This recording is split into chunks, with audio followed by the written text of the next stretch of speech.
கர்த்தருடைய பரிசுத்த நாமத்துக்கு மகிமை உண்டாகட்டும். 2 கொரிந்தியர் 2ஆம் அதிகாரம் 14வது வசனத்தை வாசித்து கர்த்தருடைய செய்திக்கு நேராக கடந்து 2 கொரிந்தியர் 2ஆம் அதிகாரம் 14வது வசனத்தை வாசிப்போம். கிறிஸ்துவுக்குள் எப்பொழுதும் எங்களை வெற்றி சிறக்க பண்ணி எல்லா இடங்களிலேயும் எங்களை கொண்டு அவரை அறிகிற அறிவின் வாசனையை வெளிப்படுத்துகிற தேவனுக்கு ஸ்தோத்திரம்.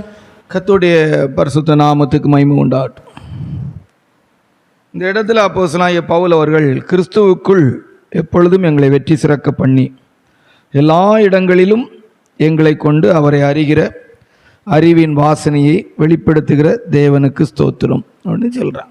இந்த வேத பகுதியிலிருந்து வெற்றியின் சமயம் எல்லா இடங்களிலும் எங்களை வெற்றி சிறக்க பண்ணியிருக்கிறார் அப்படின்னு அப்போஸ்தலனாகிய பவுல் அவர்கள் தங்களுடைய ஊழிய பாதையில் ஜீவிய பாதையில் கர்த்தர் தன்னை வெற்றியின் பாதையில் தான் நடத்தியிருக்கிறார் அப்படின்னு சொல்லி அவர் சொல்கிறார். என்னுடைய ஜீவியம் என்னுடைய ஊழியம் வெற்றியாகவே இருக்கிறது அப்படின்னு சொல்கிறார். இந்த வெற்றி அப்படிங்கிறது நமக்கு எல்லாருக்குமே பிடிக்கும். ஜெயிக்கிறது, வெற்றியின் சமயம் அல்லது ஜெயத்தின் சமயம் அப்படின்னு நம்ம தலைப்பு போட்டுக்கலாம் இன்றைக்கு பைபிள் ஸ்டடிக்கு. ஆனால் ஒரிஜினலாக அப்போஸ்தலனாகிய பவுலோடைய வாழ்க்கையை எடுத்து பார்த்தீங்கன்னா, அதாவது எப்படி சொல்லலாம், ஒரிஜினலாக மீன்ஸு உலக பிரகாரமாக வெளியரங்கமாக பார்த்தீங்கன்னா இந்த வார்த்தை அவருடைய வாழ்க்கையில் நம்ம எதிர்பார்க்குற அளவுக்குள்ள வெற்றியை கொடுத்துருந்தா அப்படின்னா இல்லை போல தான் நமக்கு தோணும். அப்போ அவர் சொன்னது பொய்யா இல்லை. அப்போ நம்ம சொல்கிற அந்த உலக பிரகாரமான காரியம் என்னென்னா அது நம்முடைய வேதத்துக்கு ஒத்து போகாத விஷயமா இருக்கும். ஒரு 7 விஷயத்தை அவருடைய லைஃப்லேருந்து எடுத்து சொல்கிறோம். வசன அடிப்படையில் இல்லை, சும்மா அப்படி ஓவரலாக அவருடைய லைஃப் எப்படி இருந்திருக்கும், எப்படி இருந்துச்சு அப்படிங்கிறது பார்த்தா அவருடைய லைஃப்பில் சம்டைம்ஸ் சில நேரங்களில் அப்போஸ்தலனாகிய பவுலோடைய வாழ்க்கையில் இதுக்கு மேலே ஒரு அடி கூட தன்னால் எடுத்து வைக்க முடியாது, அதாவது இதுதான் போக முடியாது, தன்னால் இதுக்கு மேலே ஒரு அடி கூட தன்னுடைய பிரயாசத்தினால எடுத்து முன்னேறுவதற்கு வாய்ப்பே இல்லைங்கிற இடத்துல அவருடைய லைஃப் அமைஞ்சிருக்குது. அவருடைய லைஃப்பில் நிறைய சந்தர்ப்பங்கள் அதை சொல்ல முடியும். அநேக சந்தர்ப்பங்களில் அவருடைய லைஃப்பில் அவராக எதையும் ஒரு அடி கூட நான் நினச்சா போயிடுவேன் அப்படின்னு நினைக்கக்கூடிய இடமே இல்லாத அளவுக்கு அவருடைய லைஃபு காணப்பட்டிருக்கு. என்ன சொல்ல போனால் அவருடைய வாழ்க்கையில் ரொம்ப அடி, தர்ம அடி. நம்ம ஊர் பாஷையில் சொன்னால் அந்த தர்ம அடின்னு சொல்லுவாங்க. கூட்டம் கூட்டமாக சேர்ந்து அடித்து ஒரு சமயமெல்லாம் அவர் அடித்து இழுத்து ஊருக்கு வெளியே கொண்டு போட்டாங்க. அப்போ அந்த அடிகள் வாங்கியிருக்கிறாங்க. நல்ல அடினா நல்ல அடி. சிறைச்சாலையில் தொழுமரத்தில் கட்டப்பட்ட அனுபவங்கள், அடித்து காயங்களுக்கு காயத்தின் ரத்தம் அப்படி இருக்கக்கூடிய நிலவரத்திலே கட்டி போட்டுருந்தாங்க. ஆனால் அவர் சொல்கிறாரு, எங்களை எல்லா இடத்துலையும் வெற்றி சிறக்க பண்ணினார், நாங்கள் எல்லா இடத்துலையும் ஜெயித்தோம், ஆண்டவராகிய இயேசப்பா என்னை வெற்றி சிறக்க பண்ணியிருக்கிறார் அப்படின்னு சொல்கிறார். இப்போ உலகப்படி ஒரிஜினலாக பார்த்தா அவர் அதுக்கு அடி தான் வாங்கியிருக்கார், தர்ம அடி வாங்கியிருக்கிறார். அவருடைய அடியெல்லாம் நான் சில நேரங்களில் யோசித்து பார்க்கும்போது நம்மெல்லாம் ஒரு அடி வாங்காமலே எவ்வளோ இது செய்கிறோம். அவங்க வாங்கின அடிகளெல்லாம் யோசித்து பார்த்தா எனக்கு ரொம்ப ஆச்சரியமாக இருக்குது, அவங்க உயிரோடு இருக்குது. இப்போ இதை தான் அவர் வச்சு சொல்லியிருப்பார்னு நினைக்கிறேன். இவ்வளோ அடி வாங்கி நான் என்ன செய்யலை, சாகலை. என்ன செய்யலை, சாகலை. அப்போ கர்த்தர் என்ன ஜெயிக்க வச்சிருக்கிறார் அப்படிங்கிறதான் அவர் சொல்லியிருக்கணும். கர்த்தருடைய பரிசுத்த நாமத்துக்கு மகிமை உண்டாகட்டும். பசி பட்டினி நிர்வாணம், பசி பட்டினி நிர்வாணம் என்பது அவருடைய வாழ்க்கையோடு பயணித்த ஒன்றாக இருந்திருக்கு. இந்நேரம் வரைக்கும் நாங்கள் பசி உள்ளவர்களாக இருக்கிறோன்னுங்கிறார். ஆனால் அவர் சொல்கிறாரு, நான் ஜெயித்திருக்கிறேன், நான் ஜெயித்துட்டேன் அப்படிங்கிறார். இப்போ அதுவும் நம்ம எடுத்து பார்க்கும்போது இப்படி தான் எடுக்க வேண்டியிருக்கு. அவ்வளோ பசி பட்டினி நிர்வாணத்தின் மத்தியிலும் அவர் சமாதானமாக சந்தோஷமாக எந்த கவலையும் இல்லாமல் பாரம் இல்லாமல் வாழ்ந்துருக்கிறாங்கங்கும்போது அதுதான் வெற்றி அப்படிங்கிறத அவர் சொல்கிறார். பணம் இருக்கிறதுனாலையோ பொருள் இருக்கிறதுனால சாப்பிட்டதுனாலையோ நல்ல வீடு இருக்கிறதுனாலே அவன் ஜெயித்திருக்கான் அப்படின்னு கிடையாது. எல்லாமே இல்லாமல் இருந்தாலும் அவன் சமாதானமாக சந்தோஷமாக இளைப்பாறுதலாக அவன் வாழ்ந்திருந்தால் அதான் வெற்றி அப்படிங்கிறத அவர் மையப்படுத்துகிறாருன்னு நம்ம எடுக்க முடியும். ஒரிஜினலாக சொன்னால் பசி பட்டினி நிர்வாணம் அப்படி வரும்போது உலக பிரகாரமாக சொன்னால் அது ஒரு பெரிய தோல்வியாக தான் இருக்கும். பெரிய அப்போஸ்தலன், அதாவது வேதத்திலே எனக்கு தெரிஞ்ச ஆண்டவராக இயேசுப்பா ஜெபிச்சு தெரிந்தெடுத்த அப்போஸ்தலர்களை விட தேவன் வழியிலே சந்தித்து தன்னுடைய வேலையை செய்ய வச்சு அப்போஸ்தலனாகிய பவுல் அவர்கள் மிகப்பெரிய மேன்மையானவர்களாக என்னுடைய கணக்கில் உள்ளவங்க, ரைட்டா? அப்போ மூன்றாவது பார்க்கும்போது பசி பட்டினி நிர்வாணம் இந்நேரம் வரைக்கும் அப்படின்னு அந்த வார்த்தையை யூஸ் பண்ணியிருப்பாங்க.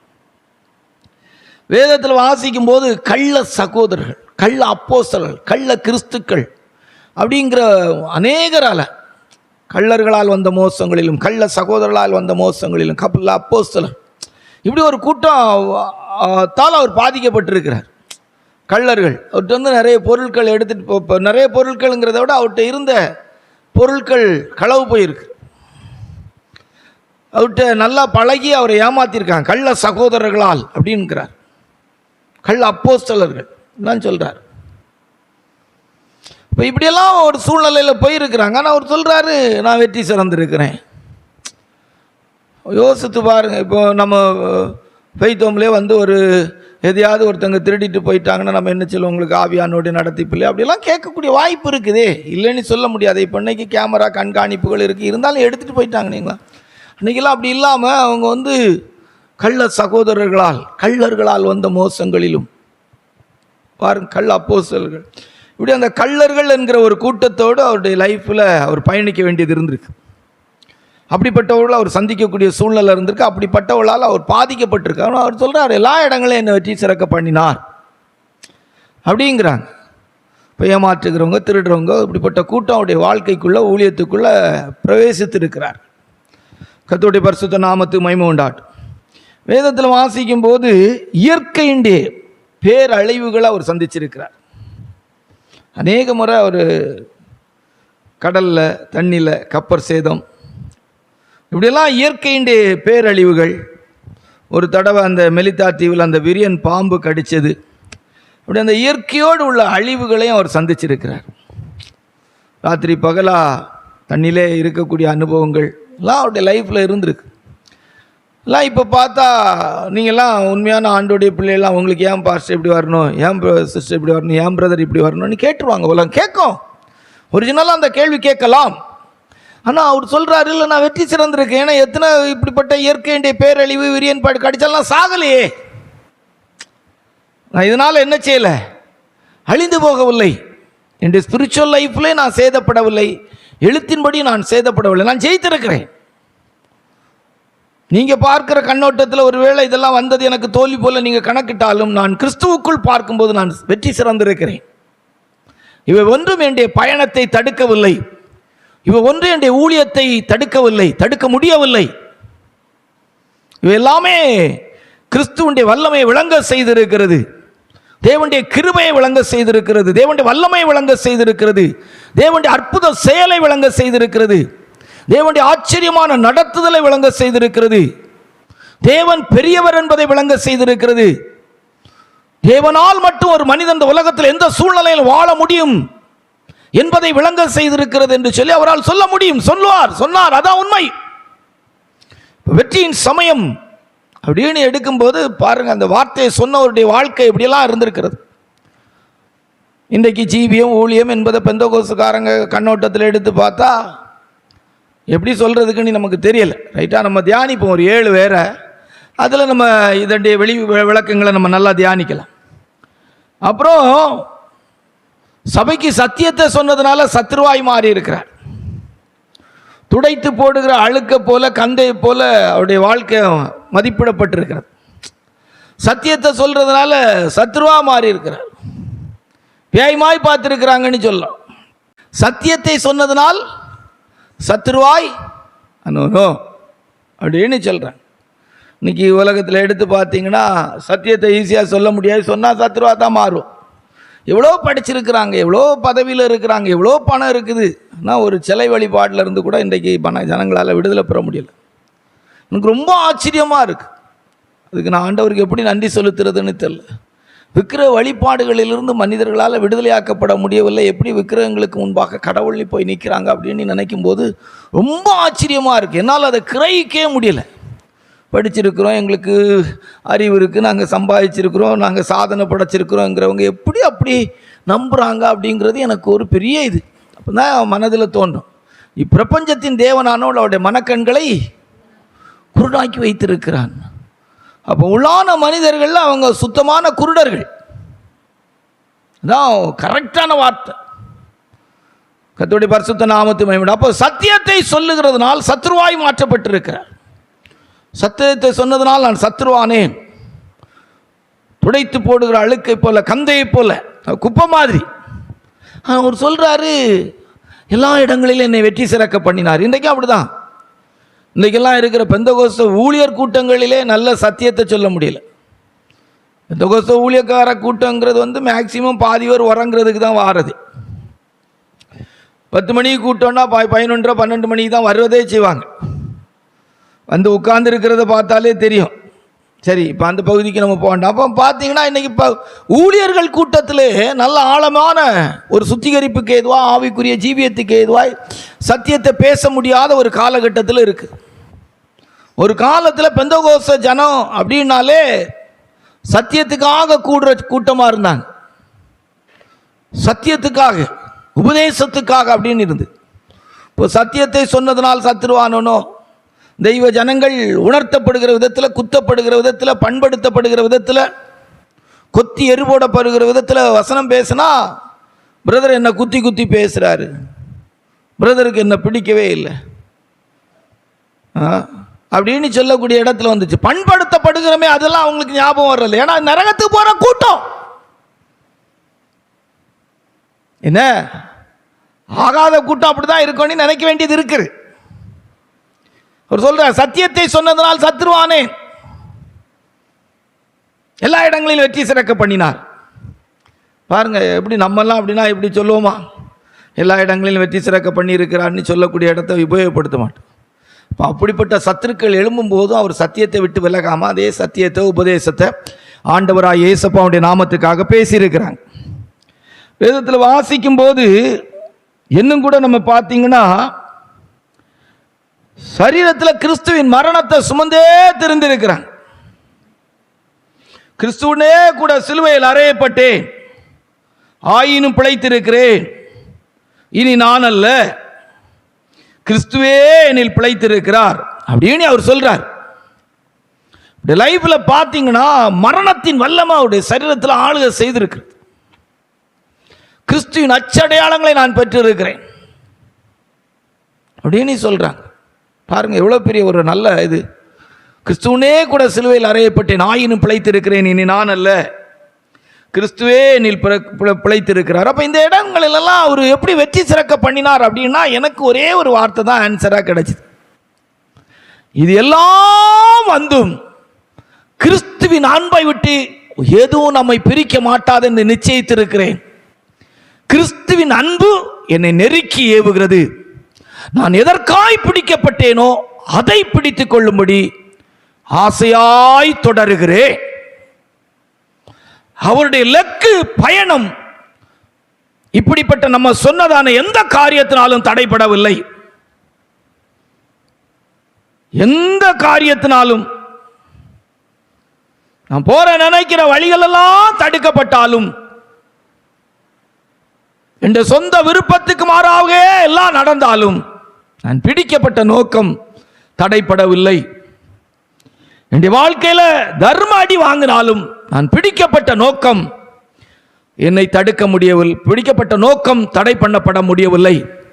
கிறிஸ்துவின் அன்பை விட்டு அது பிரிக்க முடியவில்லை.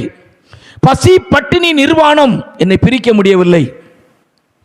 கள்ளர்கள், கள்ள சகோதரர்கள் என்கிறதான அந்த கூட்டத்தாலும் நான் பாதிக்கப்பட்ட போது என்னுடைய லக்கு, கர்த்தர் என்னை எதற்காய் பிடித்தாரோ அதில் எந்த மாற்றமும் உண்டாகவில்லை.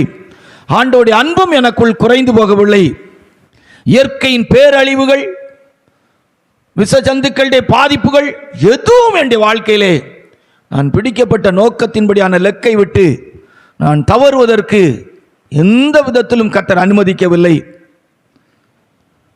சத்தியத்தை சொல்லுகிறதுனால் நான் சத்துருவாய் எண்ணப்பட்டாலும் நான் பிடிக்கப்பட்ட நோக்கம் எந்த விதத்திலும் மாறி போகவில்லை. கிறிஸ்துவின் அன்பு எனக்கு குறைந்து போகவில்லை. என்னுடைய ஜீவியத்திலே, சரீரத்திலே வேதனையான பாடுகளின் பாதைகளிலே நான் போனாலும் கிறிஸ்துவின் அன்பை விட்டு நான் பிரிக்கப்பட முடியாத அளவுக்கு கர்த்தர் எனக்குள்ளே அவருடைய அன்பினால் வெற்றி சிறக்க பண்ணினார் என்று சொல்லி அவர் சொல்லுகிறார். அல்லேலூயா. வெற்றியின் சமயம் என்கிற தலைப்பின் கீழே ஒரு 7 பேரை இப்போ நம்ம தொடர்ச்சியாக பார்க்க போறோம். சரியா? இப்போ யாத்திராகம் 15ஆம் அதிகாரம் 1வது வசனத்தை வாசிக்கும் போது ஒரு ஆவிக்குரிய தேவனுடைய பிள்ளைடைய லைஃப்ல வெற்றிக்குரிய சமயம் எப்படி இருக்கும்? பழைய ஏற்பாட்டிலிருந்து சிலருடைய யுத்த காலங்களிலே அவர்கள் எப்படிப்பட்ட சூழ்நிலைகளிலே கடந்து போயிருக்கிறார்கள், சிலருடைய வாழ்க்கைக்கு விரோதமாய் சத்துருக்கள் கிரியை செய்த போது அவள் எப்படிப்பட்ட பாதைகளிலே அல்லது எப்படிப்பட்ட சூழ்நிலையிலே இருந்திருக்கிறாள் என்பதை எடுத்து ஒரு சின்ன ஒரு ஆவிக்குரிய விளக்கத்தோடு இன்றைய பிரசங்கத்தை, இந்த உபதேசத்தை, இந்த வேத பாட கூட்டத்தை பேசி முடிக்க விரும்புகிறோம். வாசிங்களா. அப்பொழுது மோசேயும் இஸ்ரவேல் புத்திரரும் கர்த்தரை புகழ்ந்து பாடின பாட்டு, கர்த்தரை பாடுவேன் அவர் மகிமையாய் வெற்றி சிறந்தார். கர்த்தரை பாடுவேன் அவர் மகிமையாய் வெற்றி சிறந்தார். 14ஆம் அதிகாரத்தில் வரும்போது வெற்றிக்குரிய சமயம் எப்படிப்பட்டது அப்படின்னு சொல்லி நம்ம பார்த்தோமானால், இஸ்ரவேல் ஜனங்கள் எகிப்தை விட்டு புறப்பட்டு வந்த பிற்பாடு பார்வோனும் பார்வோனுடைய சேனையும் இஸ்ரவேல் ஜனங்களை பின்தொடருகிறார்கள். நமக்கு தெரிஞ்ச சம்பவம். ரொம்ப நெருக்கப்படுகிறார். அவங்க போக வேண்டிய பாதைக்கு முன்னால ஒரு செங்கடலின் அனுபவம், பின்னால திரும்ப முடியாது. ஒரு பக்கம் மலையின் அனுபவம், எந்த பக்கமும் அவங்க திரும்பி போக முடியாத அளவுக்குள்ள ஒரு சூழ்நிலை. நெருக்கப்படுகிறார்கள் ஜனங்கள். ஜனங்கள் வாயார வேதனையோடு சொல்லுகிறார்கள், எகிப்திலே கல்லறை இல்லாமலா எங்களை இப்படி கொண்டு வந்தீங்க அப்படின்னு சொல்றாங்க. அவ்வளவு ஒரு நெருக்கப்படுகிற அனுபவம். இவ்வளவு வேதனையான ஒரு நிலவரத்துக்கு வருவதை விட நாங்கள் எகிப்திலே இருந்திருந்தா கூட நலமாக இருந்திருக்கும் என்று சொல்லி அவர் சொல்றார். அவங்க சொல்றாங்க. அந்த சூழ்நிலை தான் அவளுடைய வாழ்க்கையிலே அவளை பின்தொடர்ந்து வந்து கொண்டிருந்த எகிப்தின் சேனை அழிக்கப்படுகிற சமயமாக இருந்தது. எகிப்து என்பதற்கு அநேக விளக்கங்களை வேதத்திலிருந்து நம்ம சொல்ல முடியும். ஒன்று ஒரு பாவத்தின் வல்லமைக்கு சொல்லலாம், இன்னொன்று வியாதியின் வல்லமைக்கு நம்ம எடுத்துக்கொள்ளலாம். 2 காரியத்தை முக்கியப்படுத்தலாம். எகிப்து என்று சொல்லும்போது ஒன்று பாவத்தின் வல்லமை, இன்னொன்று வியாதியின் வல்லமை. அநேக காரியங்களுக்கு ஒப்பிட்டு சொல்லலாம். இந்த 2 பகுதி இன்றைக்கு பின்தொடர்ந்து கொண்டே இருக்கிறது. அது ஊழியக்காரங்களானாலும் விசுவாசிகளானாலும் உலக ஜனங்களானாலும் அவங்களுடைய வாழ்க்கையில் இந்த பாவம், இந்த வியாதி பின்தொடருது. அதுவும் ஆவிக்குரிய தெய்வ பிள்ளைகள் என்று சொல்லும் போது அவளுடைய வாழ்க்கையில் இது பின்தொடருது. ஊழியக்காரருடைய வாழ்க்கையிலும் பின்தொடருது. கல்யாணம் ஆன ஊழியக்காரங்களானாலும் கல்யாணம் ஆகாத ஊழியக்காரங்களானாலும் அவங்களுடைய வாழ்க்கையிலே பின்தொடருகிறது. இந்த வல்லமை பின்தொடருகிறது. செங்கடலை அழிக்கப்பட்டது என்பது உபதேச அடிப்படையிலே ஞானஸ்தான சத்தியத்தை காட்டினாலும் ஆவிக்குரிய தெய்வ பிள்ளைகளுடைய லைஃப்ல நம்ம இன்றைக்கு சொல்லிக் கொள்வது என்று சொன்னால், கர்த்தராய் ஆண்டவருடைய கிருபையினால் இந்த வல்லமை நமக்கு அளிக்கப்படுகிறது. தேவன் தம்முடைய நாமத்துக்கு மகிமையாக எப்படி எகிப்தின் சேனையை இஸ்ரவேல் ஜனங்களுடைய வாழ்க்கையிலே அவளை வனாந்தரத்தில் அது பின்தொடராதபடி அழித்தாரோ, அதுபோல நம்முடைய ஜீவியத்திலும் கூட வெற்றிக்குரிய சமயங்களிலே அநேக நேரத்தில் மனமிட்டு உண்மையாய் சொன்னால் அநேகருடைய வாழ்க்கையிலே நல்ல ஒரு தெய்வீக சுகத்துக்குரிய சமயம் வரும்போது அவளுடைய வியாதியின் வல்லமை கொடூரமாய் காணப்பட்டிருக்கிறது. இந்த பாஸ்டர் செத்து போவாங்க, இந்த விசுவாசி செத்து போவாங்கன்னு நினைக்கக்கூடிய இடம் இருந்திருக்கும். ஆனால் அந்த சமயத்தில் தான் தேவன் தம்முடைய வல்லமையினாலே அவளை சுகப்படுத்தி இருப்பார். அந்த வியாதியின் வல்லமையை அழித்திருப்பார். இதற்கு இன்றைக்கும் பூமியில் அநேக ஊழியர்கள் தெய்வ பிள்ளைகள் சாட்சிகளாக இருக்கிறார். இதே போல சில பாவத்தின் வல்லமைகளும் கூட சிலருடைய வாழ்க்கையில் பகிரங்கமாய் அவளை பின்தொடர்ந்து அவளை அடக்கி ஆளக்கூடிய இடத்திலே அந்த பாவத்தின் வல்லமையிலே அவர்கள் வீழ்ந்து விடுவார்கள் என்கிற இடத்துக்கு வரும்போது சர்வ வல்லமுள்ள தேவன் செயல்பட்டு எழுத்தின்படியே எகிப்தின் சேனையை செங்கடலில் அழித்தது போல கர்த்தர் அவளுடைய வாழ்க்கையை ஜெயமாய் மாற்றி இருக்கிறார். இதற்கும் அநேக ஊழியர்களும் தெய்வ பிள்ளைகளும் சாட்சிகளாக இருக்கிறார். ஒருவேளை இந்த வார்த்தையை கேட்டுக்கொண்டிருக்கிற அருமை கர்த்தருடைய பிள்ளை, இந்த முதல் குறிப்பின் அடிப்படையில் உங்களுடைய வாழ்க்கையிலும் கூட இந்த எகிப்தின் சேனை என்று சொல்லக்கூடிய நீங்கள் விட்ட வெறுத்த வேண்டாம் என்று புறக்கணித்த பாவத்தின் வல்லமைகள் உங்களை பின்தொடருமானால், உங்களுக்கு நெருக்கத்தை கொடுக்குமானால், அகப்பட்டு விடுவனோ என்கிற எண்ணத்திலே உங்களை பயமுறுத்தி கொண்டிருக்குமானால், இந்த மாலை வேதபாட கூட்ட சத்தியத்தின் மூலமாய் கர்த்தர் உங்களுக்காக யுத்தம் பண்ணுவார், நீங்கள் சும்மா இருப்பீர்கள். ஒரு திரி அணைகிறது போல, ஈயம் அமிழ்ந்து போகிறது போல எகிப்தின் சேனையை கர்த்தர் அழித்தார். முந்தினவைகளை நினைக்க வேண்டாம், பூர்வமானவைகளை சிந்திக்க வேண்டாம், இதோ புதிய காரியத்தை செய்கிறேன் என்று சொன்னது போல சர்வ வல்லமுள்ள தேவனாகிய கர்த்தர் நிச்சயமாய் உங்களுக்கு ஜெயத்தை தருவார். நீங்கள் ரொம்ப நெருக்கப்படுகிற நேரம், நீங்கள் வெற்றிக்குரிய சமயத்தில் இருக்கிறீர்கள் என்பதை உணர்ந்து கொள்ளுங்கள். கர்த்தருடைய பரிசுத்த நாமத்துக்கு மகிமை உண்டாகட்டும். இரண்டாவதாக, வேதத்திலிருந்து வெற்றிக்குரிய சமயத்துக்கு நாம் எடுத்துக்கொண்ட வேத பகுதி 2 நாளாகமம் 20ஆம் அதிகாரம் 12வது வசனம். 2 நாளாகமம் 20:12. யோசபாத்தும் ஜனங்களையும் நாம் எடுத்துக்கொள்கிறோம். வாசிங்களா? எங்கள் தேவனே, அவர்களே நீர் நியாயம் தீர்க்க மாட்டீரோ? எங்களுக்கு விரோதமாக வந்த இந்த ஏராளமான கூட்டத்திற்கு முன்பாக நிற்க எங்களுக்கு பலனில்லை. கர்த்தருடைய பரிசுத்த நாமத்துக்கு மகிமை உண்டாகட்டும். சமயத்தை எடுத்து நாம அதிகம் வாசித்து சமயத்தை எடுக்க வேண்டும். ஏராளமான இந்த ஜனங்களுக்கு முன்பாக நிற்க எங்களுக்கு பலன் இல்லை. யுத்தம் செய்வதற்கு தேவையான ஆயுதங்கள் இல்லை, நிற்க பலன் இல்லை. அதாவது எதிர்த்து நிற்கிறதுக்கு கூட எங்க கிட்ட பலன் இல்லையா, நிற்கிறதுக்கு பலன் இல்லை. அவர் அழகா சொல்றார், இந்த ஏராளமான கூட்டத்துக்கு முன்பாக நிற்கிறதுக்கு எனக்கு பலன் இல்லை. இன்றைக்கு அநேக கர்த்தருடைய பிள்ளைகள் தங்கள் வாழ்க்கையின் பிரச்சனைகளை பார்த்து இந்த வார்த்தையை உபயோகப்படுத்துகிறார். பிரச்சனையை சந்திக்கிறதுக்கு எனக்கு பலன் இல்லை பிரதர். நான் கடந்து போற பாதையில் ஏராளமான 1-2 எவ்வளவு பிரச்சனைகள் இருக்கு. ஏராளமான கூட்டத்துக்கு விரோதமாய் நிற்கிறதுக்கு என்கிட்ட பலன் இல்லையா? 3 கூட்டத்தினர் வந்திருந்தாங்க. இந்த 3 கூட்டத்தினருடைய பெயர்களை வாசிங்க. அவர்கள் பாடி துதி செய்ய தொடங்கின போது யூதாவுக்கு விரோதமாய் வந்து பதிவிருந்த அம்மோன் புத்திரரையும் மோவாபியரையும் சேயீர் மலை தேசத்தாரையும் ஒருவருக்கு விரோதமாய் ஒருவரை கர்த்தருடைய பரிசுத்த நாமத்துக்கு மகிமை. 3 கூட்டம், மோவாபியர், அம்மோனியர், சேயீர் மலை. 3 கூட்டமும் நீங்க நினைக்கிறது மாதிரி வேற கிடையாது. அதாவது ரொம்ப முக்கியமான விஷயம். சில நேரங்களில் நம்முடைய ஜீவியத்துக்கு விரோதமாக எழுத்தின்படியே நம்மளோடு கூட சேர்ந்த இவங்கெல்லாம் கணக்குப்படி பார்த்தா இரத்த கலப்பானவர்கள். நம்ம ஒரு பாஷையில் சொன்னால் இரத்த கலப்பானார்கள். அம்மோனியர், மோவாபியர், சேயீர் மலை தேசம் கூட்டம்லாம் ஒரு இரத்த கலப்பானவர்கள். லோத்துவுடைய அந்த பிள்ளைகளுடைய சந்ததியிலிருந்து வந்தது தான் மோவாபியர், அம்மோனியரும். சேயீர் மலை தேசம் என்பது ஏசாவுடைய சந்ததி. எல்லாம் இரத்த கலப்பானவர்கள். இப்படி தான் சில நேரங்களில் நம்முடைய விரோதமாக நம்முடைய பிரச்சனைகள்லாம் அப்படி தான் வந்து நிற்கும். குடும்பங்களையும் சரி, உற்றார் உறவினர் சபையிலும் சரி, இப்படி வந்து நிற்கும். ஆனால் அந்த நேரங்களெல்லாம் நம்ம சோர்ந்து போகக்கூடாது. யோசபாத்தும் ஜனங்களும் தேவனை பாடி துதித்தார்கள். தேவனை பாடி துதித்தாங்க. சண்டை போகலைங்க, கொட்டை அடித்து பாட்டு பாடிக்கிட்டு இருந்தாங்க. என்ன பாட்டு பாடியிருக்கலாம்? எந்த காலத்திலும் எந்த நேரத்திலும் நன்றியால் உம்மை நான் துதிப்பேன், இயேசுவே உம்மை நான் துதிப்பேன் துதிப்பேன், இந்த வேளையிலும் துதிப்பேன். யார் ஏசினாலும், யார் தூசிச்சாலும், யார் சண்டைக்கு வந்தாலும் சண்டை போட மாட்டேன். எந்த காலத்திலும் எந்த நேரத்திலும் நன்றியால் உம்மை நான் துதிப்பேன். வாழ்விலும் நீரே, தாழ்விலும் நீரே, ஆழியும் நீரே, ஆபத்தில் பாடியிருக்கலாம்ல. என்ன அப்படி தானே இல்லை? நான் இப்பெல்லாம் அந்த வசனம் அப்படி அந்த இடத்துல நின்று பார்த்தா தான் தெரியும் எப்படி இருந்திருக்கும். யோசித்து பாருங்க, எவ்வளோ பெரிய வேதனையான நிறைய 3 கூட்டம். யோசபாத்துட்டேன் ஜனங்கள்கிட்டையும் சரியாக யுத்தத்துக்குரிய ஆயுதம் கூட கிடையாது.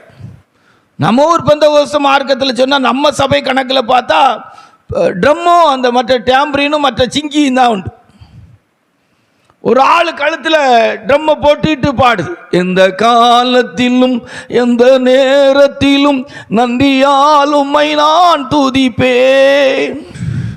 ஞான வைத்தியராம் ஔஷதம் நீரே, ஆத்மநேசரா. சிங்கி ஒருத்தங்க டேம்பரின் எடுத்து ஜால்ரா அடிச்சுக்கிட்டு இருக்கிறாங்க. ஒருத்தங்க சிங்கி ஜிங் ஜிங் ஜிங். அப்போ இதான் நல்ல வரும். நான் பெரிய வெற்றி. இன்றைக்கு உங்களுடைய வாழ்க்கையில் நீங்கள் சந்திக்கிற பிரச்சனைகள் அதிகமாக இருந்து பிரச்சனையை சால்வ் பண்ணுறதுக்கு அல்லது பிரச்சனையை தீர்ப்பதற்கு உங்ககிட்ட பலன் இல்லாமல் நீங்கள் பரிதாபத்தில் இருப்பீங்களானா கர்த்தரை பாடுங்க, துதிங்க. நீங்கள் ஒரு வெற்றிக்குரிய சமயத்தில் இருக்கிறீர்கள். அல்லேலூயா. விளக்கி சொல்வதற்கு சமயத்தை எடுக்காமல் சுருக்கமாக சொல்லிட்டு போகிறோம். யோசபாத்தின் நிலவரத்தில் நீங்களோ உங்களுடைய குடும்பமோ இருப்பீர்களானால், இந்த வசனத்தை கேட்கும்போது கூட யோசபாத்தின் அனுபவத்தில் நீங்களோ உங்களுடைய குடும்பமோ உங்களுடைய ஊழியமோ இருக்குமானால், யோசபாத்தின் ஜனங்களும் பாடி துதித்தார்கள் என்று சொன்னது போல தேவனை பாடி துதியுங்கள். அல்லேலூயா. என்ன நடந்தாலும் நன்றி ஐயா, யார் கைவிட்டாலும் நன்றி ஐயா, நன்றி நன்றி இடைவிடா நன்றி உமக்குத்தானே, இணையில்லா தேவன் உமக்குத்தானே, வீடா நன்றி உமக்குத்தானே, இணையில்லா தேவன் உமக்குத்தானே.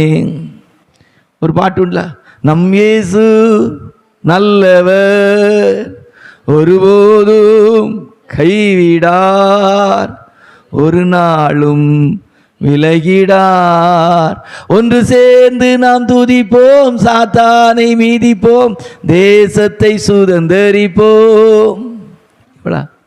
எவ்வளோ நல்ல பாடல்கள் பார்த்தீங்களா? உண்மையிலே நான் இந்த கூட்டத்தை பார்த்து கேட்குறேன், இந்த வார்த்தைகளை கேட்குற உங்களை பார்த்து நான் கேட்குறேன்.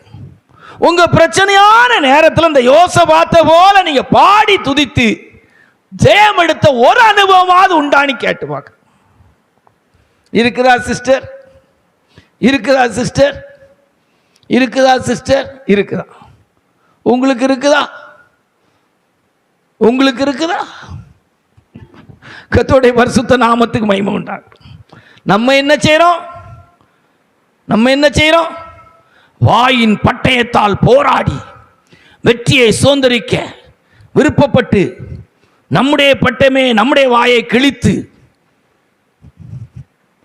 கோர விபத்துக்குள்ளானது போல தோல்வி முகத்தோடு காணப்படுகிறோம். ரைட்டா? சரி, அப்போ இப்போ நம்ம ரெண்டாவது வெற்றிக்குரிய சமயம் யோசபாத்தின் வாழ்க்கையை போல ஏராளமான கூட்டம் நமக்கு விரோதமாய் வரும். நம்முடைய ஜீவியத்தில் யோசபாத்தின் ஜனங்களும் பாடி துதித்து பெரிய ஒரு வெற்றியின் அனுபவமாய் பராக்காவின் அனுபவத்தை தேவன் அவர்களுக்கு கொடுத்தார். அல்லேலூயா. கர்த்தருடைய பரிசுத்த நாமத்துக்கு மகிமை உண்டாட்டும். கொள்ளையின் நாளாய் கர்த்தர் அந்த நாளை மாற்றி கொடுத்தார். மூன்றாவதாக ஏசாயாவுடைய புஸ்தகம் 37-36 வாசித்தார். ஏசாயாவுடைய புஸ்தகம் 34-37-36 வாசித்தார். அப்பொழுது கர்த்தருடைய தூதன் புறப்பட்டு அசீரியரின் பாளையத்தில் 185,000 பேரை சங்கரித்தான். அதிகாலமே எழுந்திருக்கும் போது இதோ அவர்கள் எல்லாரும் செத்த பிரேதங்களாய் கிடந்தார்கள். கர்த்தருடைய பரிசுத்த நாமத்துக்கு மகிமை உண்டாட்டும். ஏசாயாவுடைய புஸ்தகம் 37ஆம் அதிகாரத்தில் 3-4 வசனங்களை வாசிக்கும் போது வாசிங்க.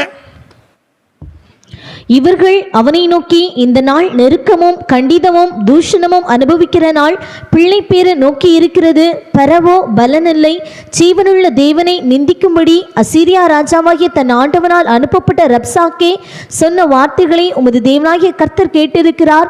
உமது தேவனாகிய கர்த்தர் கேட்டிருக்கிற வார்த்தைகளை நிமித்தம் தண்டனை செய்வார். ஆகையால் இன்னும் மீதியா இருக்கிறவர்களுக்காக விண்ணப்பம் செய்வீராக என்று எசேக்கியா சொல்ல சொன்னார் என்றார்கள். கர்த்தருடைய பரிசுத்த நாமத்துக்கு மகிமை உண்டாட்டும். புரியுதா உங்களுக்கு? பேறுகால நெருங்கி இருக்குது. யோசித்து பாருங்க. வாசல் பக்கம் வந்து நிற்கிற யுத்தம் பாய் வந்து நிற்குது. அரைக்கோல் விடுகிறான் சனகரிப்பு. என்ன எங்களுக்கு கைக்கு யாரெல்லாம் தப்பி வைக்கப்பட்டாங்க அப்படின்னு சொல்லி அசீரியனுடைய வல்லமை பயங்கரமாக போராடு. பயங்கர அரைக்கோல் விடுறான். எசேக்கியா ராஜாவுக்கு ஒன்றுமே செய்ய முடியலை. கர்த்தரை பார்த்து ஜெபிக்கிறான். அவன் தேவனை நிந்திக்கிறான். எங்கள் கைக்கு எந்த தேவனால விலைக்கு பாதுகாக்க முடியும் அப்படிங்கிறான். பேறுகால நெருங்கி இருக்க அந்த 3வது வசனத்தில் சொல்ற வார்த்தைகளெல்லாம் கேட்கும் போதே ரொம்ப இதா இருக்கு. வாசியா. இவர்கள் அவனை நோக்கி, இந்த நாள் நெருக்கமும் கண்டிதமும் தூஷணமும் அனுபவிக்கிற நாள், பிள்ளை பேறு நோக்கி இருக்கிறது, பரவோ பலனில்லை. பாருங்க, என்ன ஒரு பரிதாபமான நிலவரத்தில் அந்த ராஜாவும் ஜனங்களும் கடந்து போயிருக்கிறாங்க. ஆனால் 36வது வசனத்தில் வாசிக்கும் போது அசீரியனுடைய பாளையத்தில் 1,85,000 பேர் ஒரே ராத்திரியில் ஒன்றுமே இல்லாமல் செத்து போனாங்க. பா, எவ்வளவு நல்ல தேவன் பாருங்க. வெற்றியின் சமயம். இன்னைக்கெல்லாம் நம்முடைய லைஃப்பில் இப்படியெல்லாம் நம்ம ஜீவியத்தில் வெற்றிக்குரிய சமயத்தை பார்க்கும்போது, இல்லை இப்படிப்பட்ட சூழ்நிலைகள் வரும்போது இது வெற்றிக்குரிய சமயம், கர்த்தர் என்னை வெற்றி சிறக்க பண்ணுகிற நேரம் என்று சொல்லி சந்தோஷப்பட முடிகிறதா? அதுக்காக தானே எழுதி வச்சிருக்கிறது. வேதத்தில் சொல்லியிருக்கும் சாட்சிகளை நான் தியானித்துக் கொண்டிருக்கிறேன். இதெல்லாம் வேதத்தில் எழுதப்பட்டது உங்களுக்கும் எனக்கும் சாட்சிகளாக எழுதப்பட்டவைகளாயிட்டே. சின்ன சின்ன வார்த்தைகளை தாங்க முடியல, சின்ன சின்ன காரியத்தை சகிக்க முடியல. ஒரு பெரிய ராஜாவுக்கு விரோதமாய் நெருக்கம், கண்டிதம், தூஷணம்.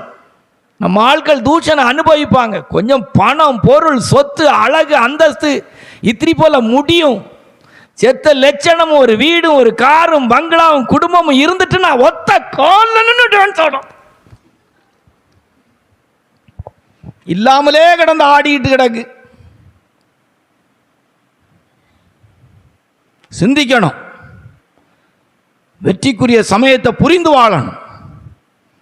அல்லேலூயா. கவனமா இருக்கணும். நமக்கெல்லாம் பயமா இருக்குது. அப்ரோஜனமானவன் அப்ரோஜனமானவன் அப்ரோஜனமானவன் மனதில் தோன்ற வார்த்தை பிரசங்கம் மட்டும்தான் பண்ணுறேன். இந்த நேரங்களெல்லாம் அப்ரோஜனமானவன் அப்ரோஜனமானவன். என்னை பார்த்து பிரதர் உங்களுக்கு பெருமை இருக்குன்னு சொல்கிற வார்த்தையை உபயோகப்படுத்தக்கூடாதுங்கிற ஒரு பயம் இருந்துக்கிட்டே இருக்குது, திகில் இருந்துக்கிட்டே இருக்குது. பிரதருக்கு இப்போ கொஞ்சம் பெருமை கூடுதல் அப்படின்னுட்டாங்கன்னா செத்துடலாம், அன்னை செத்து போனால் நல்லது. சாந்தமும் மனத்தாழ்மையுமா இருக்கிறேன், என் நுகத்தை ஏற்றுக்கொண்டு. பெருமை நுகம் என்பது மற்றவனுக்கு நுகம். ஜெபாபுரவருக்கு பெருமை இருக்குன்னா, ஜெபாபுரவர் புகழை விரும்புகிறார், சுய பெருமை விரும்புகிறார்னா மற்றவனுக்கு நான் உழுதுகிட்டு தெரியும். சாந்தமும் மனத்தாழ்மையுமா இருக்கிறேன், என் நுகத்தை ஏற்றுக்கொண்டு என்னிடத்திலே கற்றுக்கொள்ளுங்கள். மயிர் கத்திரிக்கன் முன்பாக சத்தமிடாதிருக்கிற ஆட்டை போல் இருந்தார். அவர் தன்னை தாழ்த்தின போது நியாயம் எடுபட்டு போயிற்று. அவருடைய சத்தம் வீதியிலே கேட்கப்படவில்லை, பாடுபடும்போது பயமுறுத்தவில்லை. ஆட்கள்லாம் மற்ற பீசாத்தியோடு வந்து நிற்பாங்க. கர்த்தருடைய பரிசுத்த நாமத்து மகிமையுண்டாகட்டும். நமக்கு இதை பேசிட்டு அடுத்த நேரம் ஏதாவது ஒரு சந்தர்ப்பம் வந்தோன்னா ஆண்டவரே ஐயா ஐயா நீ கூப்பிட்றோம். நம்மளை கிட்ட நெருங்கி நிற்கிற ஜனங்கள்கிட்டையும் சொல்கிறோம், பேசாங்க, அமைதியாக இருங்க, சத்தம் போடக்கூடாது, வெற்றிக்குரிய சமயம். எசேக்கியா யுத்தத்துக்கு போகலை, சண்டை போடலை, அமைதியாக இருந்த அந்த ராத்திரியிலே 1,85,000 பேர் அடித்து போட்டு போயிட்டான் ஒரு தூதன்.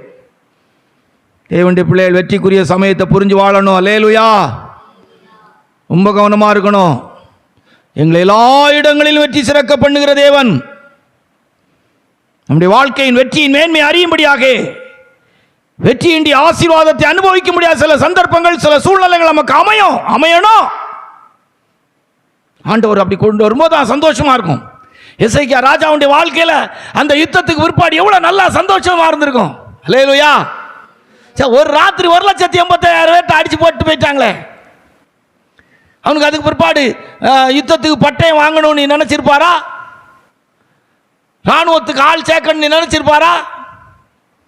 நம்ம ஆட்கள் சில சபைகளில் பார்த்தீங்கன்னா உடனே ஆள் கூட்டத்தை சேர்ப்பாங்க. அப்படி ஒரு 2 பேரா 3 பேரா எங்கேயா போய் அங்கே போய் ஒரு 3-4 பேரை கூப்பிட்டுருவாங்க. ஒரு பெரிய சபை ஒரு 100 பேர் 150 பேர் 200 பேர் இருக்காங்களா, அங்கே ஒரு 4-5 பேரை சேர்த்துக்கிடுவாங்க தனக்கு. இந்த மாதிரி அனுபவிச்ச வெற்றியின் ரகசியத்தை அனுபவிச்சவங்க, வெற்றியின் சமயத்தை புரிந்தவர்களை, வெற்றியை ருசித்தவர்கள் ஆளெல்லாம் சேர்க்க போக மாட்டாங்க. சேர்க்க வேண்டிய அவசியம் இல்லை. அல்லேலூயா. எல்லா இடங்களிலும் வெற்றி சிறக்க பண்ணுகிற தேவன். எங்கே போய் நீதி நியாயம் கேட்க வேண்டிய அவசியம் இல்லை, நீதி நியாயத்தை காரியத்தை பேச வேண்டிய அவசியமும் இல்லை, இருக்க வேண்டிய அவசியம் இல்லை. நமக்காய் ஒருவர் இருக்கிறார். கிறிஸ்துவுக்குள் எங்களை எல்லா இடங்களிலும் வெற்றி சிறக்க பண்ணுகிறார்.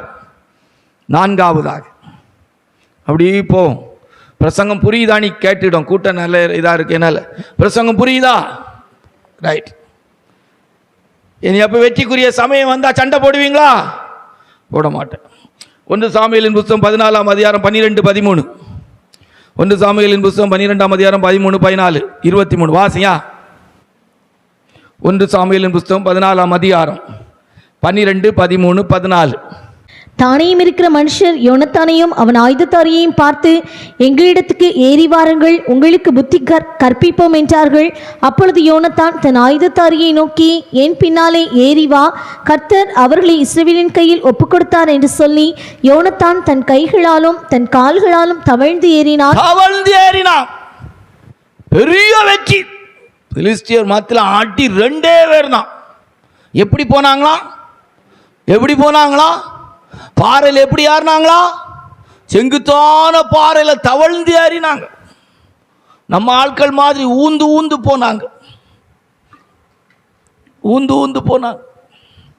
தவழ்ந்து ஏறினார்கள். என்ன ஏறினாங்க? தவழ்ந்து ஏறினாங்க.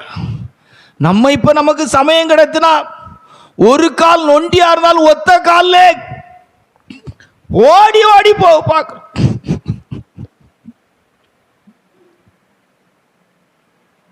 அவங்க 2 பேரும் தவழ்ந்து ஏறினார்கள். வாழ்க்கையில் சில நேரங்களில் வெற்றிக்குரிய சமயம் நிற்க நடக்க யோசபாத்து சொல்கிறான், நிற்க பலன் இல்லை, பிரசவிக்க பலன் இல்லை, தவழ்ந்து போகக்கூடிய சூழ்நிலைகள். அல்லேலூயா. மார்க்கத்தில் சில நேரம் நம்ம நினைக்கிறது மாதிரிலாம் ஓட முடியாது. நமக்கு வர்ற சோதனைகள், போராட்டங்கள், நமக்கு வர்ற பிரச்சனை நேரத்தில் தவழ்ந்து போகிறது போல இருக்கும். 2 பேரும் சொல்கிறாங்க, தவழ்ந்து ஏறினார்கள். போவோம், கர்த்தர் அவர்களை நம்முடைய கையில் ஒப்பு கொடுப்பார். வாசிங்க அந்த 14வது வசனத்தை வாசிங்க. 13 வாசிங்க. யோனத்தான் தன் கைகளாலும் தன் கால்களாலும் தவழ்ந்து ஏறினான். அவன் ஆயுதத்தாரி அவன் பின்னாலே ஏறினான். அப்பொழுது அவர்கள் யோனத்தானுக்கு முன்பாக மடிந்து விழுந்தார்கள். எப்படி விழுந்தாங்களா? என்ன நல்ல தெய்வம், எவ்வளோ பெரிய தேவன். அல்லேலூயா. வாழ்க்கையில் சம்டைம்ஸு நீங்கள் எப்படி எடுக்கிறீங்கன்னு தெரில, நிற்கிறதுக்கு பலன் இருக்கா? இந்த மார்க்கத்தில் வர்ற சோதனைகள், போராட்டங்கள், பிரச்சனைகள், நேரங்கள், நிந்தைகள், அவமானங்கள். அன்றைக்கு எப்படி பெலிஸ்தியருடைய வல்லமைக்கு முன்பாக தவழ்ந்து போய் ஜெயிக்க வேண்டியது இருந்தது, அதுபோல் சம்டைம்ஸ் நம்ம வாழ்க்கையில் இப்படிப்பட்ட பாதைகள் அனுமதிக்கப்படும். உங்களுடைய வாழ்க்கையில் சில கடன் பிரச்சனைகள், சில விதமான நெருக்கங்கள், குடும்ப பிரச்சனைகள் இப்படியெல்லாம் வந்து நிற்கும். எல்லாரையும் போல நீங்கள் நிமிர்ந்து போய் யுத்தம் பண்ணிடைக்குள்ள வாய்ப்பு இருக்காது. சர்வவல்லமுள்ள தேவனாகிய கர்த்தர் தவழ்ந்து போக முடியாத ஒரு சூழ்நிலை அனுமதித்தாலும் யோனத்தானுக்கு முன்பாக மடிந்து விழுந்தார்கள். அல்லேலூயா. அவன் ஆயுததாரியும் அவன் பின்னாலே வெட்டி கொண்டே போனான்.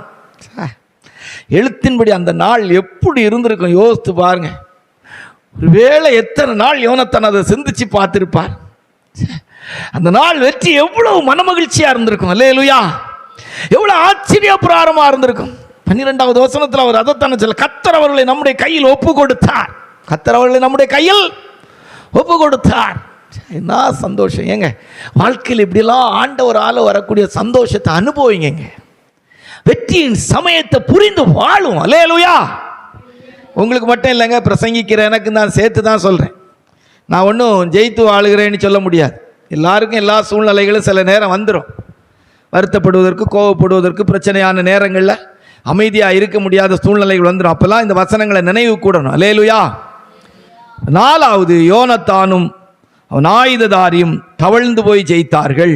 தவழ்ந்து போகிற சமயம் சத்துருக்களுக்கு முன்பாக ஒரு வீரன் என்று காட்டிக்கொள்ள முடியாமல், நாங்கள் உங்களை ஜெயிக்க போறோம் என்று சொல்ல முடியாமல், கோலியாத்துக்கு எதிராக தாவீது ஓடினான் என்று எழுதப்பட்டிருக்கு.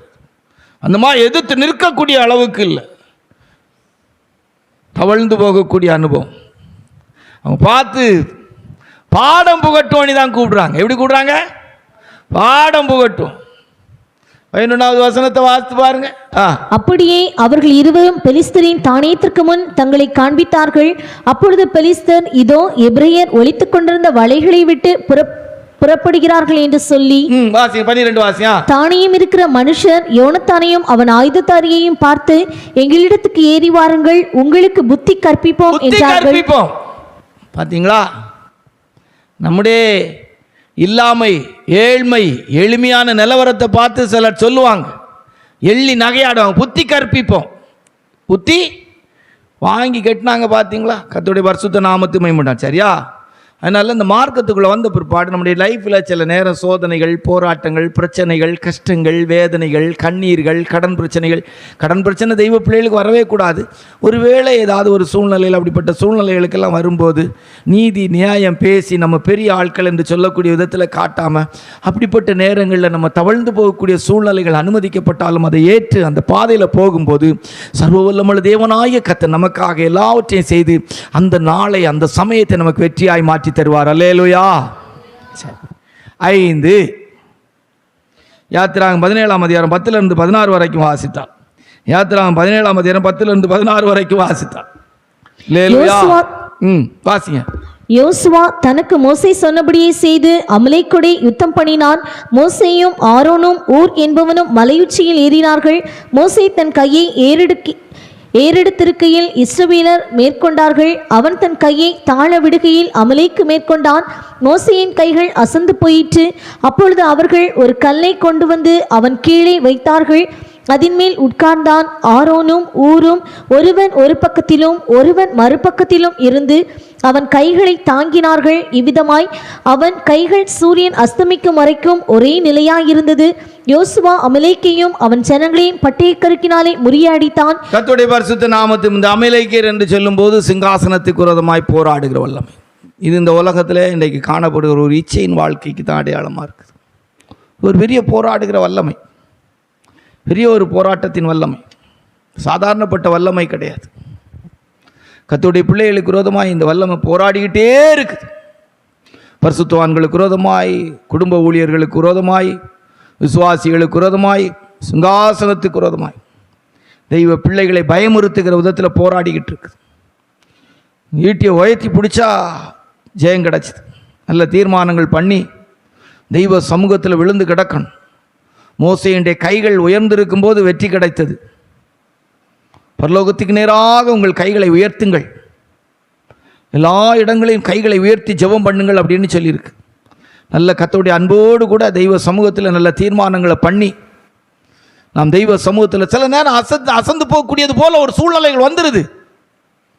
அப்படி வரும்போது அமலேக்கின் வல்லமை மேற்கொள்ளுது. அப்போ ஊரும் ஆரோனும் அவனுடைய கையை தாங்கி பிடித்தார்கள்.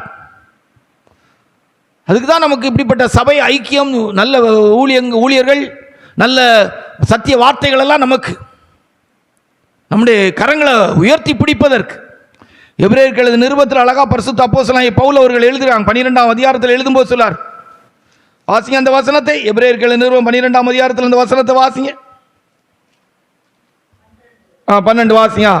ஆகையினால் நெகிழ்ந்த கைகளையும் தளர்ந்த முழங்கால்களையும் நீங்கள் திரும்ப நிமிர்த்தி முடமாயிருக்கிறது பிசகி போகாமல் சொஸ்தமாகும்படிக்கு உங்கள் பாதங்களுக்கு வழிகளை செவைப்படுத்துங்கள். ஆகையால் நெகிழ்ந்த கைகளையும் தளர்ந்த முழங்கால்களை நீங்கள் திரும்பவும் நிமிர்த்தி கர்த்தருடைய சமூகத்தின் அனுபவத்தில் அப்படி நிற்கணும், நின்று பழகணும். ஜெயத்துக்கு ஏதுவாய் கர்த்தருடைய சமூகத்தில் நிற்கணும். அந்த எழுத்தின்படி இதெல்லாம் நமக்கு ஒரு முன் உதாரணமான அடையாளம் தான். கர்த்தருடைய சமூகத்தில் ஆண்டவரே எனக்கு உதவி செய்யுங்கப்பா அப்படி நின்று சில நேரங்கள் அசந்துரும். எல்லா நாளும் நிற்க முடியாதது போல் வரும். ஊரு மாறணும் மாதிரி நமக்கு ஆண்டோடைய ஊழியர்கள், தெய்வ பிள்ளைகள், அவருடைய ஜெபம், சபை ஆராதனை, வேத வாசிப்பு, ஜெபத்தின் அனுபவங்கள், துதிக்கிற அனுபவங்கள் நம்மளை தூக்கி நிறுத்தும். சத்திய வார்த்தைகள் தூக்கி நிறுத்தும். சோர்ந்து போகக்கூடாது. அமலேக்கியரின் வல்லமை மேற்கொள்வதற்கு இடம் கொடுக்க. வெற்றியின் சமயங்கள் சில நேரங்கள் அசதிகள் வந்துடும். கைகள் அசந்து போகிறது போல வரும். உடனே சோர்ந்துடக்கூடாது. மோசே ஒரு கல்லின் மேலே உட்கார வச்சு கையை தூக்கி பிடிச்சிக்கிட்டாங்க. அந்த கல் நம்முடைய கிறிஸ்துவாய்க்கு ஏசப்பாவை தான் காட்டுது. கிறிஸ்துவாய கல்லை தான் காட்டுது. ஏசப்பா மேலே ஸ்ட்ராங்காக உட்கார்ந்துடணும். நீர் தான் எனக்கு தஞ்சம், உங்களால தான் இந்த மாம்சத்தின் காரியத்தை நான் ஜெயிக்க முடியும் அப்படின்னு உட்கார்ந்துடணும். துதியும் ஸ்தோத்திரம், பாட்டும், ஆராதனை அனுபவத்தில் ஆண்டவரேன்னு சொல்லி தீர்மானம் பண்ணி கைகளை உயர்த்தணும். கர்த்தருடைய பரிசுத்த நாமத்துக்கு மகிமை உண்டாகட்டும். இப்போ வெற்றிக்குரிய சமயம் கைகள் அசந்து போகிறது போல, அமலேக்கின் வல்லமை ஜெயிக்கிறது போல இருக்கும். ஆனால் கர்த்தர் முற்றிலுமாய் ஜெயம் எடுக்க வைப்பார். 6வது நியாயாதிபதிகளின் புஸ்தகம் 16ஆம் அதிகாரம் 20 31 வாசித்தார். அப்பொழுது அவள், சிம்சோனே, பெலிஸ்தர் உன்மேல் வந்துவிட்டார்கள் என்றாள். அவன் நித்திரை விட்டு விழித்து, கர்த்தர் தன்னை விட்டு விலகினதை அறியாமல் எப்போதும் போல உதறிப்பட்டு வெளியே போவேன் என்றான். கர்த்தருடைய பரிசுத்த நாமத்துக்கு மகிமை உண்டாகட்டும். 30வது வசனத்தை வாசிக்கும் போது மிகப்பெரிய வெற்றியோடு செத்தார். வாசிங்க. என் ஜீவன் பெலிஸ்தரோட கூட மடிய கிடவது என்று சொல்லி பலமாய் சாய்க்க அந்த வீடு அதிலிருந்த பிரபுக்கள் மேலும் எல்லா ஜனங்கள் மேலும் விழுந்தது. இவ்விதமாய் அவன் உயிரோடு இருக்கையில் அவனால் கொல்லப்பட்டவர்களை பார்க்கிலும் அவன் சாகும்போது அவனால் கொல்லப்பட்டவர்கள் அதிகமாய் இருந்தார்கள். கர்த்தருடைய பரிசுத்த நாமத்துக்கு மகிமை உண்டாகட்டும். வெற்றிக்குரிய சமயம் வேடிக்கை காட்டப்படுகிறது போல சிம்சோனின் வாழ்க்கை மாறி, வேடிக்கை காட்டப்படுகிறது போல வேடிக்கை காட்டுறது நான் மாறிட்டான். மாவு அரைக்கிறதும் வேடிக்கை காட்டுறது போல மாறிட்டான். அவனுடைய முடி முளைத்தது.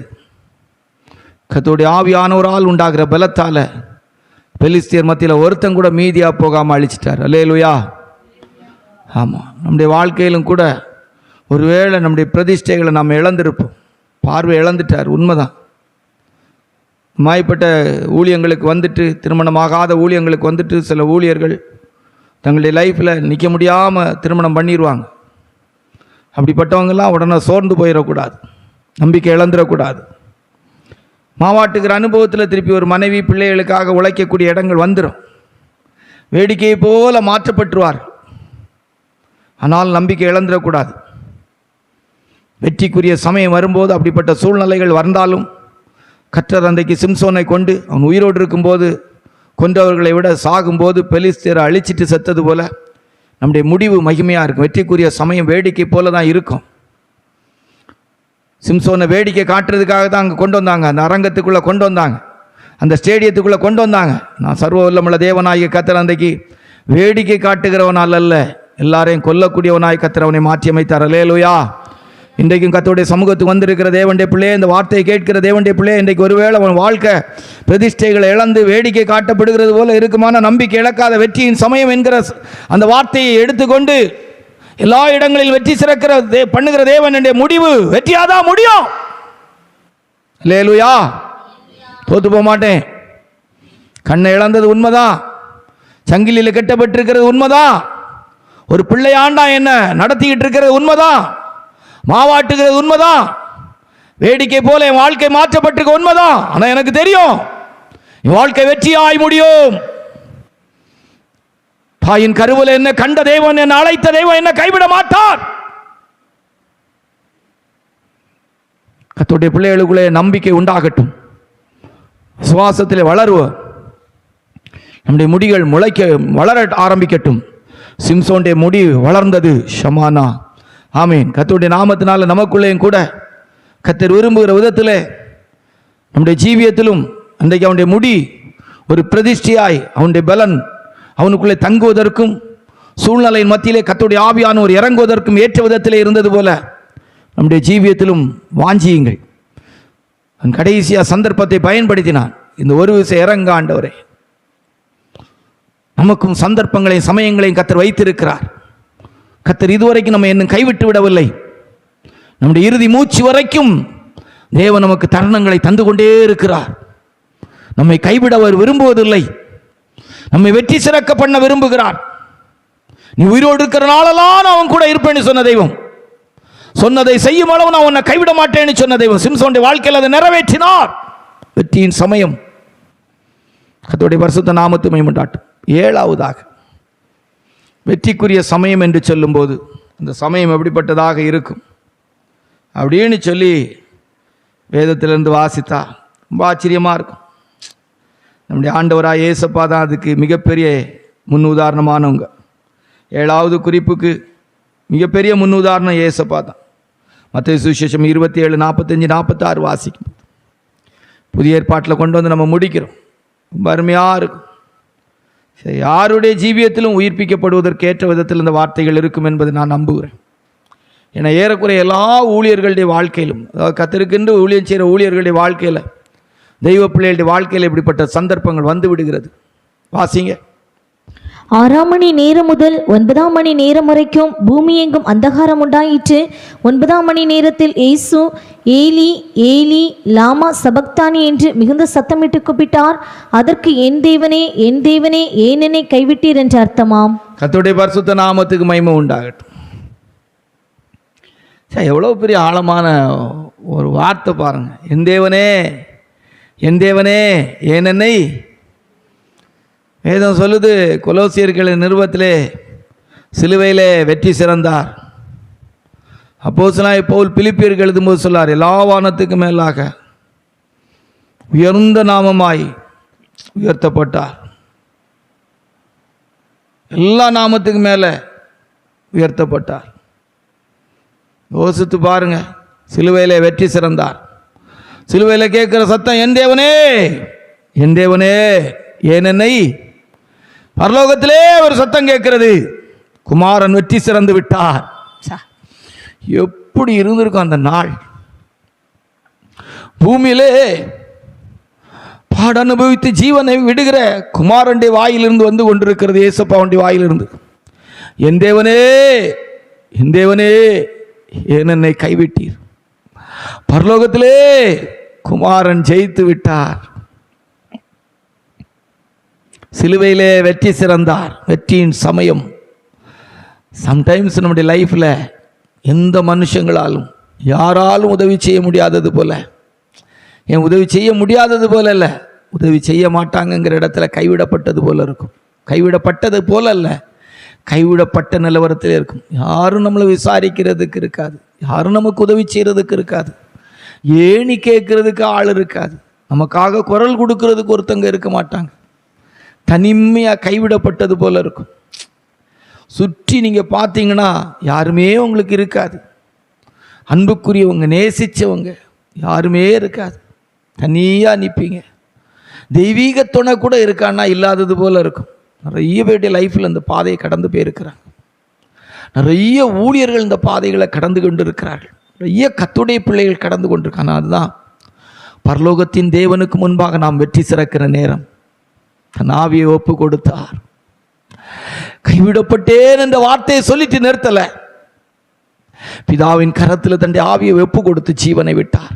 இன்றைக்கும் ஒருவேளை இந்த வேத பாட கூட்டத்துக்கு வந்திருக்கிற அருமை தெய்வ பிள்ளை, ஒருவேளை இந்த சத்தியத்தை கேட்டுக்கொண்டிருக்கிற தெய்வ பிள்ளை, உங்களோடு கூட சில வார்த்தைகளை பேசிக்கொள்ள விரும்புகிறோம்.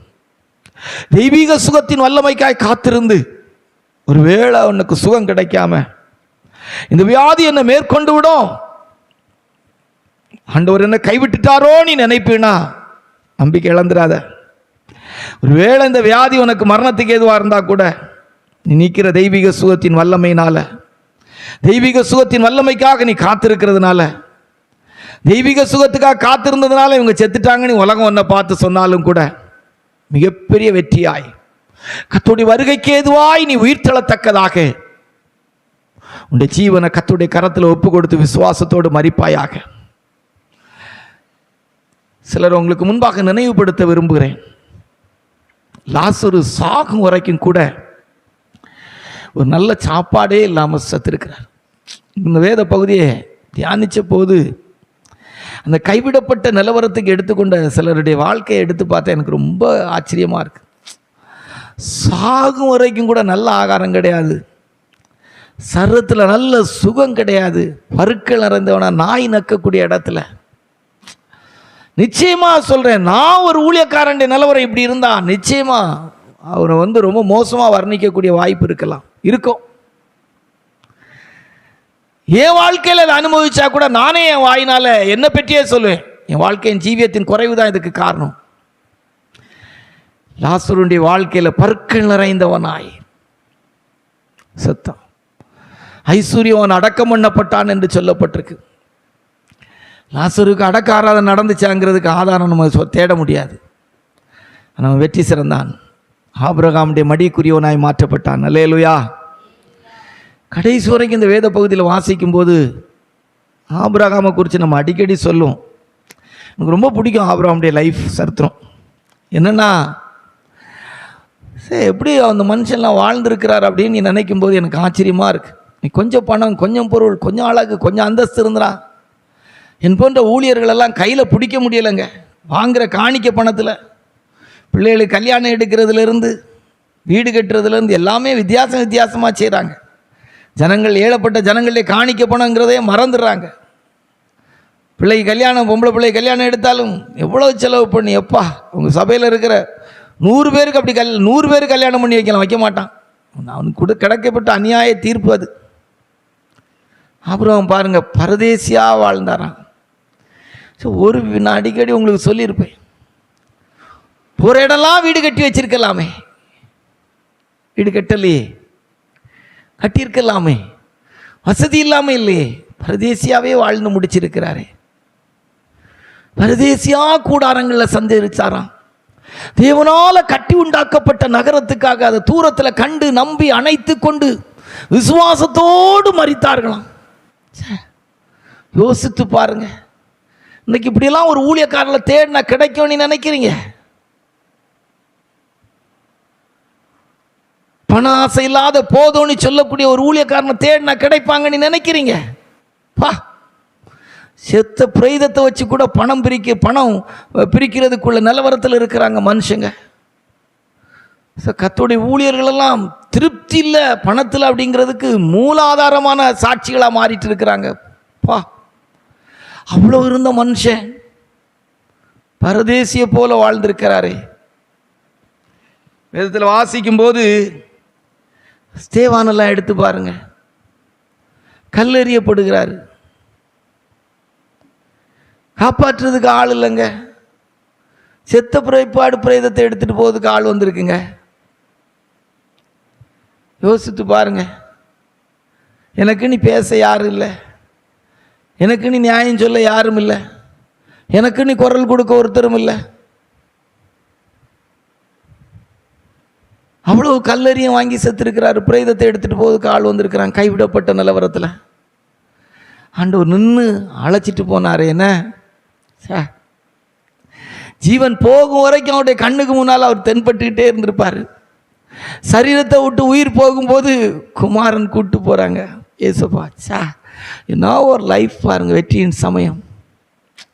உலக வாழ்க்கை முடியும் போது எப்படி முடிக்கிறோங்கிறது இல்லை, எங்கே போகிறோங்கிறது முக்கியம். அல்லேலூயா. உங்களுக்கு இந்த பிரசங்கம் எப்படி புரியுதுன்னு தெரியல. 7வது குறிப்பு, 6 குறிப்பும் பல விதத்தில் பேசிட்டு போனேன். 7வது குறிப்பு உங்களுக்கு எப்படி புரியுதுன்னு தெரில. எப்படி நம்ம வாழ்க்கை முடியுது, எப்படி அடக்கம் பண்ணுறாங்க. முடிகிற வாழ்க்கையின் போது எங்கே துவங்குறோங்கிறது முக்கியம். அல்லேலூயா. முடிக்கும் போது துவங்குற இடம் முக்கியம். கைவிடப்பட்டவர் என்று சொல்லப்படுகிற ஆண்டவராய் இயேசு கிறிஸ்து, ஏசப்பா, நித்தியத்தில் எல்லா நாமத்துக்கு மேலவனவராய், சீயோனின் மூலைக்கல்லாய், சீயோன் மலையிலே ஆட்டுக்குட்டியானவர் என்று அழைக்கப்படுகிற விதத்திலே அப்படியே துவக்கம் இருந்தது. லாசருடைய அனுபவம், ஆபிரகாமுடைய மடி. ஆபிரகாம் பரலோகத்தின் தகப்பன், ஸ்தேவான் ஆண்டவர் அழைத்து கொண்டு போகப்படுகிற இடத்திலே இருந்தார். வெளிப்படுத்தின விசேஷத்தில் 2 சாட்சிகளை எடுத்து பார்த்தீங்கன்னா, கொன்று ரோட்ல போட்டிருப்பாங்க. பூமியின் குடிகளெல்லாம் பார்ப்பாங்களாம். எல்லாரும் என்ன அனுப்புவாங்களாம்? பரிசு பொருட்களாம் அனுப்புவாங்களாம். பார்த்தீங்களா? அவங்க 2 பேரும் உயிரோடு எழும்பி அப்படி மேலே எழும்பி போவார்கள். அல்லேலூயா. கர்த்தருடைய பரிசுத்த நாமத்துக்கு மகிமை உண்டாகட்டும். எலிசாவை போல மரணத்துக்கு ஏதுவான வியாதிகள், எலிசா மரணத்துக்கு ஏதுவான வியாதி கொண்டிருந்தான், செத்தார். ஜெயம். அல்லேலூயா. ஆவிக்குரிய தெய்வ பிள்ளைகள் ரொம்ப கவனமா இருக்கணும். கர்த்தருடைய பரிசுத்த நாமத்துக்கு மகிமை உண்டாகட்டும். வேதத்தில் வாசிக்கும் போது எஸ்தரின் புத்தகம் 9ஆம் அதிகாரம் 1வது வசனத்தை வாசித்தால், யூதரின் பகைஞர் அவர்களை மேற்கொள்ளலாம் என்று நினைத்த அந்நாளில் தானே யூதரானவர்கள் தங்கள் பகைஞர்களை மேற்கொள்ளும்படி காரியம் மாறுதலாய் முடிந்தது. ஆதார் மாதம் என்கிற 12ஆம் மாதத்திலே 13ஆம் தேதியிலே யூதரின் பகைஞர்கள் அவர்களை மேற்கொள்ளலாம் என்று நினைத்தார்கள், நம்பினார்களே. அந்நாளில் தானே யூதரானவர்கள் தங்கள் பகைஞர்களை மேற்கொள்ளும்படி காரியம் மாறுதலாய் முடிந்தது. வாசிங்கள் அந்த வேத பகுதியை. ராஜாவின் வார்த்தையின்படியும் அவனுடைய கட்டளையின்படியும் செய்யப்படுகிறதற்கு ஆதார் மாதம் என்கிற 12ஆம் மாதம் 13ஆம் தேதியிலே யூதரின் பகைஞர் அவர்களை மேற்கொள்ளலாம் என்று நம்பினார்களே, அந்நாளிலே தானே யூதரானவர்கள் தங்கள் பகைஞரை மேற்கொள்ளும்படிக்கு காரியம் மாறுதலாய் முடிந்தது. முடிக்கும்போது இந்த பூமியில் ஜீவன் போகும்போது கர்த்தரிடத்திலிருந்து கிரீடத்தை பெற்றுக்கொள்ளணும். அல்லேலூயா. நல்ல போராட்டத்தை போராடினேன், ஓட்டத்தை முடித்தேன், விசுவாசத்தை காத்து கொண்டேன், இது முதற்கொண்டு நீதியின் கிரீடம் எனக்காய் வைக்கப்பட்டிருக்கிறது. வெற்றியின் சமயம் கைவிடப்பட்டோம். யாரும் இல்லை, அடக்கம் பண்ண கூட ஆள் இருக்கோ, கவலைப்படாங்க, சோர்ந்து போவாங்க. இந்த பூமியில் எழுத்தின்படியான கண்ணு மூடும்போது ஆத்ம கண்களிலே உள்ளான மனுஷன் அழிவில்லாதவனாய் உண்டாக்கப்பட்ட அந்த ஆத்மா ஆண்டவரை பார்க்கிற விதத்திலே சிங்காசனத்துக்குரியவளாய் இருக்க வேண்டும். நான் ஜெயங்கொண்டு பிதாவின் சிங்காசனத்தை சுதந்தரித்தது போல ஜெயங்கொள்ளுகிறவன் எவனும் உடைய வலது வாரிசத்தை இடது வாரிசத்தை வேணும்னு சொல்லி யோவான் அப்போஸ்தலனுக்கும் அவருடைய சகோதரனுக்கும் அவருடைய தாயும் ரெக்கமெண்டேஷன் பண்ணும்போது, நான் குடிக்கிற பாத்திரத்தில் நீங்கள் குடிக்க முடியுமா, நாம் புசிக்கிற ஆகாரத்தை நீங்கள் புசிக்க முடியுமா என்று கேட்டபோது அவள் சொன்னார்கள், முடியும் ஆண்டவரே. அல்லேலூயா. அது இந்த கைவிடப்படுகிற அனுபவத்தில் உள்ள பாதைகளை தான் அன்றைக்கே ஆண்டவர் சொன்னார். அல்லேலூயா. என்னை கேட்டுக்கொண்டிருக்கிற என் அருமை தெய்வ ஜனமே, இன்றைக்கு இந்த பாதைகளெல்லாம் நமக்கு அனுமதிக்கப்படுன்னு சொல்ல முடியாது. பிரசங்கிக்கிற எனக்கே இருக்குன்னு நான் சொல்ல முடியாது. ஒருவேளை உங்களுக்கு அனுமதிக்கப்பட்டால் சோர்ந்து போயிடாங்க, நம்பிக்கை இழந்து போய்விடாங்க. அதை தான் சொல்கிறேன். பிரசங்கிக்கிற எனக்கு இந்த அனுபவம் இருக்குன்னு நான் சொல்லவே மாட்டேன், அல்லது சாகும்போது எனக்கு அனுமதிக்கப்படலாம் என்று நான் சொல்வதற்கில்லை. நம்முடைய வாழ்க்கையில் இப்படிப்பட்ட சூழ்நிலைகள் வரும்போது சோர்ந்து போகாமல், நம்பிக்கை இழக்காமல், கர்த்தருக்குள் எங்களை எல்லா இடங்களிலும் வெற்றி சிறக்க பண்ணுகிறார் என்று சொல்லி வெற்றியின் சமயமாய் நினைத்து மரணத்தை ஜெயமாய் விழுங்குவோம். கர்த்தர் சீயோனை கட்டி தமது மகிமையிலே வெளிப்படுகிற அந்த நாளிலே இந்த வார்த்தைகளும் வெற்றி சிறந்தவர்களாய் சிங்காசனத்தை சுதந்தரிக்க இயேசுப்பாவோடு உட்கார நம்மை தகுதிப்படுத்துவதாக. ஆமென்.